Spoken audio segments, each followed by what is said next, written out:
ಪುತ್ತೂರಿನ ಕೃಷಿ ಉತ್ಪನ್ನ ಮತ್ತು ಮಾರುಕಟ್ಟೆ ಪ್ರಾಂಗಣದಲ್ಲಿ ವಿವಿಧ ಅಭಿವೃದ್ಧಿ ಕಾಮಗಾರಿಗಳ ಉದ್ಘಾಟನೆ ನಾಳೆ ನಡೆಯಲಿದೆ.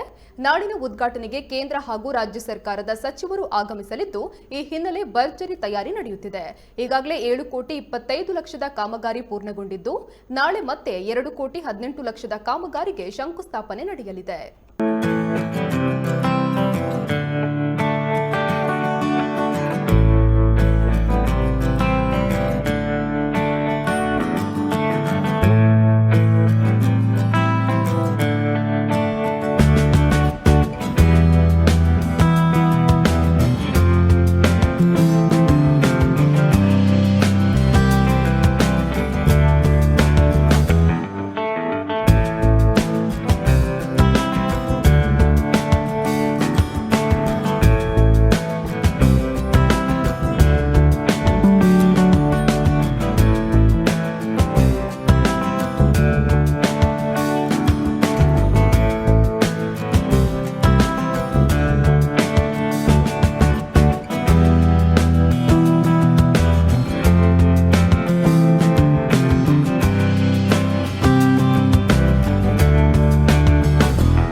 ವತಿಯಿಂದ ಕೃಷಿ ಉತ್ಪನ್ನಗಳ ಸಾಗಾಟವನ್ನು ಪುತ್ತೂರು APMC ಯಾರ್ಡಿಂದ ಗುಜರಾತ್, ಮುಂಬೈ ಕಡೆಗೆ ಪ್ರಾಯೋಗಿಕವಾಗಿ 2 ವ್ಯಾಗನ್ಗಳ ಓಡಾಟವನ್ನು ಯಶಸ್ವಿಯಾಗಿ ಪೂರ್ಣಗೊಳಿಸಿದ್ದೇವೆ.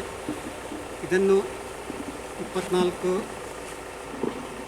ಅಕ್ಟೋಬರ್ನಂದು APMC ಯಾರ್ಡಲ್ಲಿ ಪ್ರಾಯೋಗಿಕವಾಗಿ APMC ಕ್ಯಾಂಪ್ಕೋ ಅಧ್ಯಕ್ಷರ ವತಿಯಿಂದ ಉದ್ಘಾಟಿಸಲ್ಪಟ್ಟು ನಾಳೆ ಅಧಿಕೃತವಾಗಿ ಕೇಂದ್ರ ಸಚಿವರ ಹಸ್ತದಿಂದ APMC ಯಾರ್ಡಲ್ಲಿ APMC ಅವರು ಒದಗಿಸಿಕೊಟ್ಟ ಗೋದಾಮನ್ನು ಮತ್ತು ನಮ್ಮ ಕೃಷಿ ಉತ್ಪನ್ನಗಳ ಸರಕು ಸಾಗಾಣಿಕೆಯನ್ನು ವಿದ್ಯುಕ್ತವಾಗಿ ನಾಳೆ ನೆರವೇರಿಸಲಿದ್ದಾರೆ.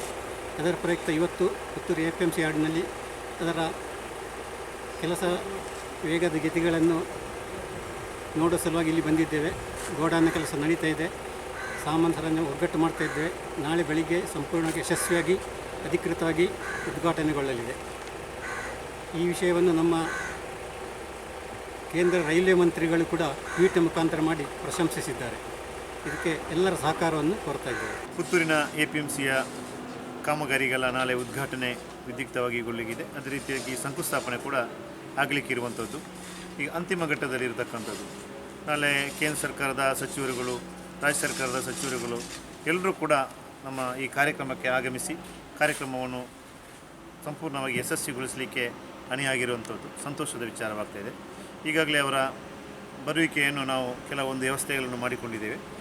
ಅದೇ ರೀತಿಯಾಗಿ ನಮ್ಮ ಸುಮಾರು 7 ಕೋಟಿಯ 25 ಲಕ್ಷದ ಕಾಮಗಾರಿಗಳು ಎಲ್ಲವೂ ಪೂರ್ಣಗೊಂಡಿದ್ದು, ನಾಳೆ ಮತ್ತೆ 2 ಕೋಟಿ 18 ಲಕ್ಷಕ್ಕೆ ನಾವು ಶಂಕುಸ್ಥಾಪನೆಯನ್ನು ಮಾಡುವುದರ ಮುಖಾಂತರ APMCಯು ರೈತರಿಗೆ ನಿರಂತರವಾಗಿ ಮೂಲಭೂತ ಸೌಕರ್ಯವನ್ನು ಕೊಡಲಿಕ್ಕೆ ಬದ್ಧವಾಗಿರತಕ್ಕಂಥದ್ದು.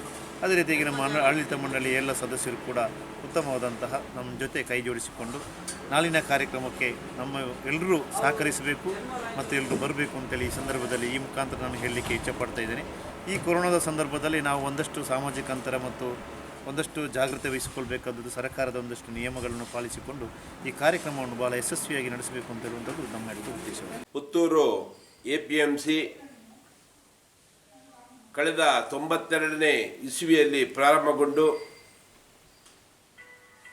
2020ನೇ ಇಸ್ವಿ ತನಕ ತನ್ನ ಕಾರ್ಯಕ್ರಮದ ಮೂಲಕ ಪುತ್ತೂರಿನಲ್ಲಿ ದೊಡ್ಡ ಮಟ್ಟದ ಒಂದು ಸಾಧನೆ ಮಾಡಿದೆ ಅಂತ ಹೇಳಿದರೆ ಖಂಡಿತ ತಪ್ಪಾಗಲಾರದು. 1992ರಲ್ಲಿ ಮಂಗಳೂರಿನಿಂದ ಬೈಫರ್ಗೇಟ್ ಆಗಿ ಪುತ್ತೂರು ಮತ್ತು ಸುಳ್ಯ ಎಂಬ 2 ಸಮಿತಿಗಳನ್ನು ರಚಿಸಿ, ಅಂದರೆ 1992ರಲ್ಲಿ ಮಂಗಳೂರು ವಿಭಜನೆಗೊಂಡು ಪುತ್ತೂರಲ್ಲಿ ಒಂದು ಸಮಿತಿ ಆಯಿತು. 96ರಲ್ಲಿ ಪುತ್ತೂರನ್ನು ವಿಭಜನೆಗೊಂಡು ಪುತ್ತೂರು ಮತ್ತು ಸುಳ್ಯ 2 ಸಮಿತಿಗಳನ್ನು ರಚಿಸುವಲ್ಲಿ ಆ ಒಂದು ಸಂದರ್ಭದಲ್ಲಿ ನಾನು ಮುಂಚೂಣಿಯಲ್ಲಿ ನಿಂತು ಆ ಒಂದು ಕೆಲಸವನ್ನು ಮಾಡಿದ್ದೇನೆ. 1996 ನವೆಂಬರ್ ತಿಂಗಳ ಆ ಒಂದು ಸಂದರ್ಭದಲ್ಲಿ ಪುತ್ತೂರು APMC ಅಧ್ಯಕ್ಷರಾಗಿ ನಾನು ಆಯ್ಕೆಯಾಗಿ ಸತತ 3 ವರ್ಷಗಳ ಕಾಲ ನಾನು APMCಯ ಒಂದು ಅಧ್ಯಕ್ಷರಾಗಿ ಸೇವೆ ಸಲ್ಲಿಸಿದೆ.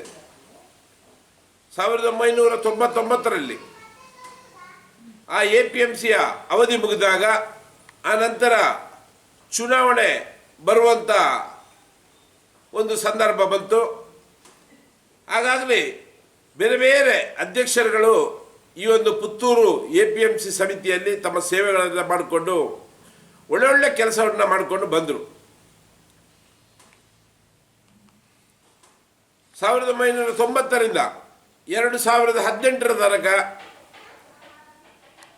ಮಾನ್ಯ ಬನ್ನಾರಿ ಗೋಪಾಲಕೃಷ್ಣ ಭಟ್ರು, ಆ ನಂತರ ನಮ್ಮ ಚಾರ್ವಾಕದ CP ಜಯರಾಮಗೌಡರು, ಅದೇ ರೀತಿ ಅಮ್ಮಣ್ರಯ್ಯವರು, ಕಡಬ ಕೃಷ್ಣ ಶೆಟ್ಟರು, ಆ ನಂತರ 1918 ಚುನಾವಣೆಯಲ್ಲಿ ಭಾರತೀಯ ಜನತಾ ಪಾರ್ಟಿಯಿಂದ ಆಯ್ಕೆಯಾದಂಥ ನಮ್ಮ ಸಮಿತಿ, ಅದರಲ್ಲಿ ಪ್ರಥಮ ಅವಧಿಗೆ ನಾನು ಅಧ್ಯಕ್ಷರಾಗಿ APMCಗೆ 2ನೇ ಬಾರಿಗೆ ಅಧ್ಯಕ್ಷರಾಗಿ ಆಯ್ಕೆಯಾದೆ. 20 ತಿಂಗಳ ಆ ಅವಧಿಯಲ್ಲಿ ತಾವು ಮಹತ್ತರವಾದ 2ನೇ ಬಾರಿಗೆ ಅದಕ್ಕೆ ಕೆಲಸವನ್ನು ಮಾಡುವಲ್ಲಿ ಕೂಡ ನಮಗೆ ಅವಕಾಶ ಆಯಿತು. ಆ ನಂತರ 20 ತಿಂಗಳು ಕಳೆದಾಗ ನೂತನ ಅಧ್ಯಕ್ಷರಾಗಿ ದಿನೇಶ್ ಮೆದ್ದು ಅವರನ್ನು ನಾವೆಲ್ಲರೂ ಸೇರಿ ಮಾಡಿದ್ದೇವೆ. ಈಗ 3ನೇ ಅವಧಿ ಕೂಡ ಈಗಾಗಲೇ ಇನ್ನು ಕೆಲವೇ ದಿವಸಗಳಲ್ಲಿ ನೂತನ ಅಧ್ಯಕ್ಷ ಆಯ್ಕೆಯಾಗುವಂಥ ಒಂದು ಸಂದರ್ಭ ಕೂಡ ಇದೆ. ಪುತ್ತೂರಿನಲ್ಲಿ 1996 ಆ ಒಂದು ಅವಧಿಯಲ್ಲಿ ಪುತ್ತೂರಲ್ಲಿ ಒಂದು ಸುಸಜ್ಜಿತವಾದ ಮಾರುಕಟ್ಟೆ ಆಗಬೇಕು ಎಂಬ ನಿಟ್ಟಿನಲ್ಲಿ ಆ ಒಂದು ಸಂದರ್ಭದಲ್ಲಿ ನಾನು ಬಹಳವಾಗಿ ಮುತುವರ್ಜಿ ವಹಿಸಿಕೊಂಡು ಕೆಲಸವನ್ನು ಮಾಡಿದ ನೆನಪುಗಳು ನನಗೀಗಲೂ ನನ್ನ ಮನಸ್ಸಲ್ಲಿದೆ. ಆ ಒಂದು APMCಗೆ ಎಲ್ಲ ವ್ಯಾಪಾರಸ್ಥರು, ಅಡಿಕೆ ವ್ಯಾಪಾರಸ್ಥರು ಎಲ್ಲ ಆ ಮಾರುಕಟ್ಟೆಯಲ್ಲಿ ತಮ್ಮ ಅಂಗಡಿಗಳನ್ನು ತೆರೀಬೇಕು, ರೈತರು APMCಗೆ ಬರಬೇಕು, ರೈತರು ಬೆಳೆದಂಥ ಬೆಳೆಗಳನ್ನು APMCಯ ಮುಖಾಂತರ ಮಾರಬೇಕು ಎಂಬ ಒಂದು ನಿಟ್ಟಿನಲ್ಲಿ ನಾವು ಆ ಒಂದು ಸಂದರ್ಭದಲ್ಲಿ ಭಾಳ ಪ್ರಯತ್ನವನ್ನು ಮಾಡಿದೆವು. ಆದರೆ ಕಾರಣಾಂತರದಿಂದ ದಕ್ಷಿಣ ಕನ್ನಡ ಜಿಲ್ಲೆಗೆ ಈ APMC ಹೊಸ ಒಂದು ನೀತಿ ನಿಯಮಗಳಿರೋದ್ರಿಂದ ಅದಕ್ಕೆ ಒಂದು ರೀತಿಯಲ್ಲಿ ವರ್ತಕರು ಅದನ್ನು ತಾನು ಸ್ವೀಕಾರ ಮಾಡುವುದರಲ್ಲಿ ಒಂದು ಸ್ವಲ್ಪ ಮಟ್ಟದಲ್ಲಿ ವಿಫಲ ಆಯಿತು. ಆದರೂ ಆ ಒಂದು ಸಂದರ್ಭದಲ್ಲಿ ವರ್ತಕರುಗಳು ಆ ಒಂದು ನಾವು APMCಗೆ ಬರುವುದಿಲ್ಲ ಎಂಬ ಒಂದು ನಿರ್ಧಾರದಿಂದ ಒಂದು ಹೈಕೋರ್ಟಿಗೆ ತಮ್ಮ ಅಪೀಲನ್ನು ಮಾಡುವಲ್ಲಿ ಮಾಡಿದರು. ಆ ಒಂದು ಸಂದರ್ಭದಲ್ಲಿ ಅದಕ್ಕೆ ನಾವು ಕರ್ನಾಟಕ ಸರ್ಕಾರದ ವತಿಯಿಂದ ನೀವು APMC ಒಳಗೆ ಬರಬೇಕು, ನಿಮಗೆ ಬೇಕಾದಂಥ ಪೂರ್ಣ ಸಹಕಾರವನ್ನು ನಾವು ನೀಡ್ತೇವೆ ಎಂಬ ಒಂದು ಭರವಸೆಯೊಂದಿಗೆ ಅವರು ಹಾಕಿದಂಥ ಕೋರ್ಟಿನ ಮೊಕದ್ದಮೆಯನ್ನು ನಾವು ವಾದಿಸಿಕೊಂಡು ಬಂದು 2001-2002 ಸಂದರ್ಭದಲ್ಲಿ ಅದು APMCಗೆ ಜಯವನ್ನು ತಂದುಕೊಟ್ಟು ಆನಂತರ ವರ್ತಕರು APMC ಯಾರ್ಡಲ್ಲಿ ತಮ್ಮ ವ್ಯಾಪಾರವನ್ನು ಮಾಡುವುದನ್ನು ನಾವು ಕಾಣ್ತಾ ಇದ್ದೇವೆ. ಇಂದಿನ ತನಕ ಕೂಡ ಎಲ್ರಿಗೂ ಅದೊಂದು ಭಾಳ ಒಳ್ಳೆ ಒಂದು ಪ್ರದೇಶ ಆಗಿರೋದ್ರಲ್ಲಿ ಖಂಡಿತ ಸಂಶಯ ಇಲ್ಲ.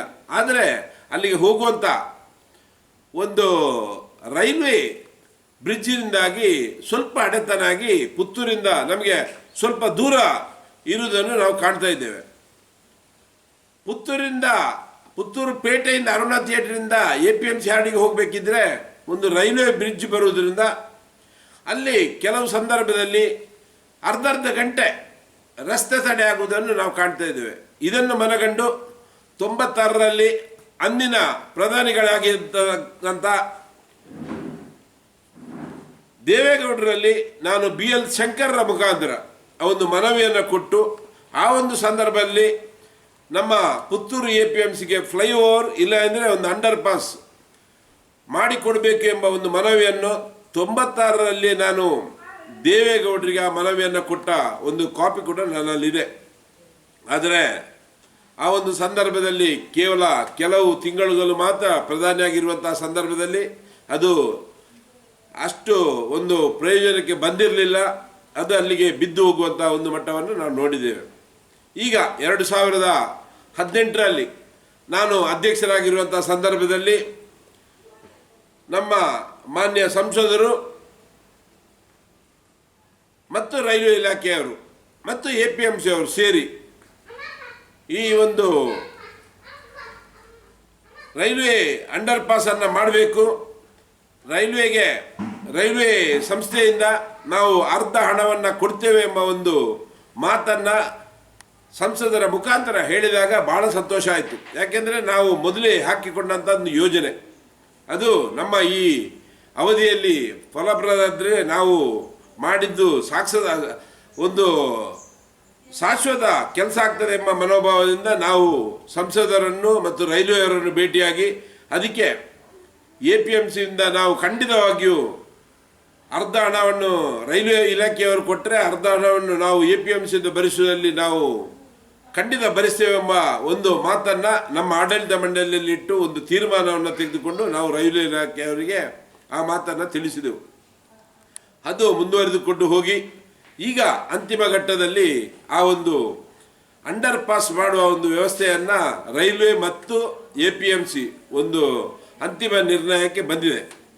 ಈಗಾಗಲೇ ನಮ್ಮ ನೂತನ ಅಧ್ಯಕ್ಷರಾಗಿರುವಂಥ ಮೆದು ಅವರು ನಮ್ಮ ಮಾನ್ಯ ಶಾಸಕರನ್ನು ಕರ್ಕೊಂಡೋಗಿ ನಮ್ಮ ಈಗದ ಸರ್ಕಾರದ ನಮ್ಮ ಯಡಿಯೂರಪ್ಪರವರಲ್ಲಿ ಭೇಟಿಯಾಗಿ ಮುಖ್ಯಮಂತ್ರಿಯವರ ನಿಧಿಯಿಂದ ಅದಕ್ಕೆ ಒಂದು 3 ಕೋಟಿ ಹಣ ಕೊಡುವಂಥ ಒಂದು ವ್ಯವಸ್ಥೆಯನ್ನು ಮಾಡುವಲ್ಲಿ ಕೂಡ ಮಾನ್ಯ ಶಾಸಕರ ಮುಖಾಂತರ ಯಶಸ್ವಿಯಾಗಿದ್ದಾರೆ ಎಂಬ ಮಾತನ್ನು ಕೇಳಿ ಬರ್ತಾ ಇದೆ.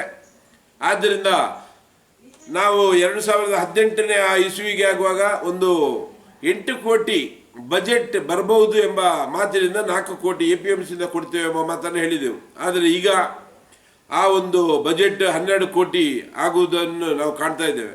ಅದರಲ್ಲಿ 6 ಕೋಟಿ APMC, 6 ಕೋಟಿ ರೈಲ್ವೆ ಇಲಾಖೆಯವರು ಕೊಡುವುದಂತೇಳಿ ಒಂದು ನಿರ್ಣಯವನ್ನು ಕೂಡ ಮಾಡಿದ್ದೇವೆ.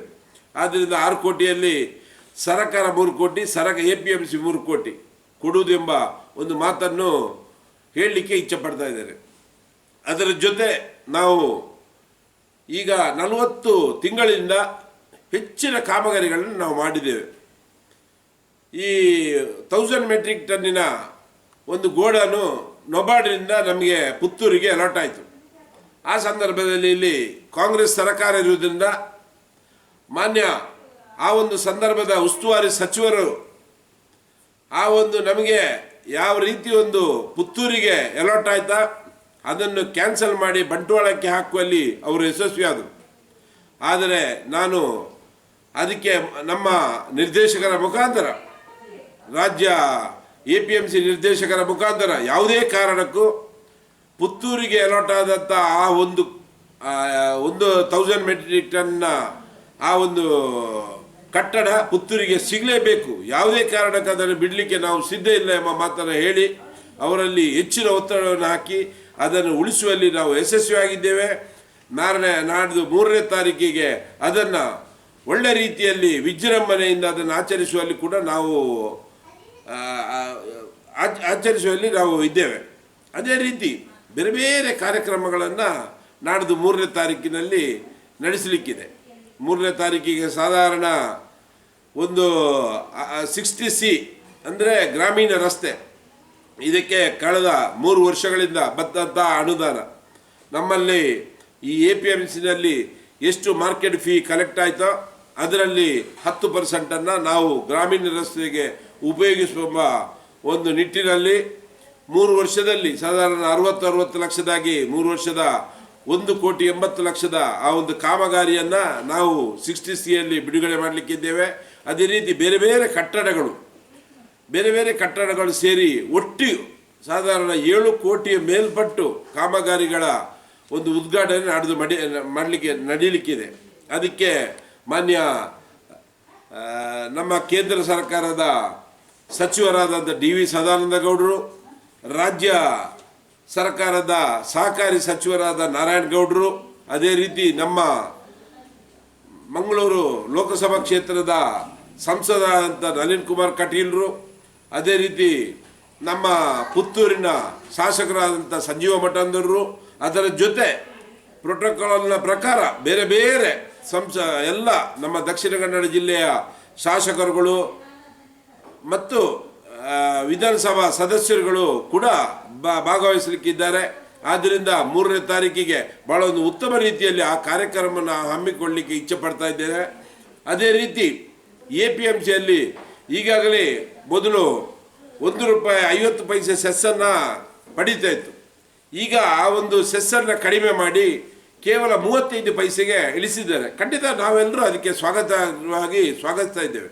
ಯಾಕೆಂದರೆ ರೈತರಿಗೆ ಎಲ್ಲಿ ಪ್ರಯೋಜನ ಆಗ್ತದೋ ಅಲ್ಲಿ ನಾವು ಅವರ ಜೊತೆಯಲ್ಲಿ ನಿಲ್ಲುವುದು ನಮ್ಮೆಲ್ಲರ ರೈತರ ಕರ್ತವ್ಯ ಎಂಬ ಮಾತನ್ನು ಹೇಳಲಿಕ್ಕೆ ಇಚ್ಛೆ ಪಡ್ತಾ ಇದ್ದೇನೆ.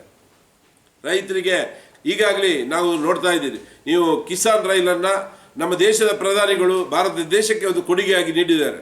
ಯಾವುದೇ ರೈತ ಯಾವುದೇ ಬೆಳೆಗಳನ್ನು ಬೆಳೆಯಲಿ, ಅದನ್ನು ಮುಂದಿನ ದಿವಸಗಳಲ್ಲಿ ಎಲ್ಲೂ ಬೇಕಾದರೂ ಯಾವ ರಾಜ್ಯಗಳಿಗೆ ಕೊಂಡೋಗುವಲ್ಲಿ ಕೂಡ ಅವನು ಸಹಕಾರಿಯಾಗಬೇಕೆಂಬ ಮಟ್ಟದಿಂದ ಅವನಿಗೆ ಎಲ್ಲೆಲ್ಲ ರೈಲಿನ ವ್ಯವಸ್ಥೆ ಇದೆಯಾ ಅಲ್ಲಿ ರೈಲ್ ಒಂದು ಕಿಸಾನ್ ರೈಲ್ ಎಂಬ ಒಂದು ಯೋಜನೆಯನ್ನು ಹಮ್ಮಿಕೊಂಡಿದ್ದಾರೆ.